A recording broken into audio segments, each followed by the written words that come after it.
Let me show you how you can get this water droplet effect on your present as a beginner. You first draw your smile line like I did in the video.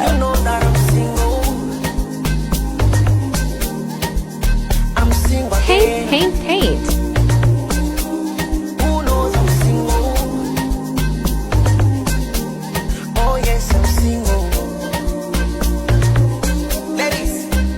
Turn the back of your nails and make droplets using top coat or builder gel.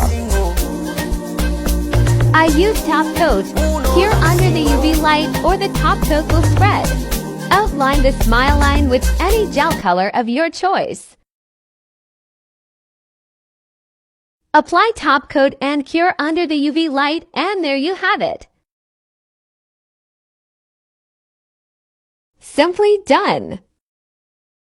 Don't forget to like and share if it helped you.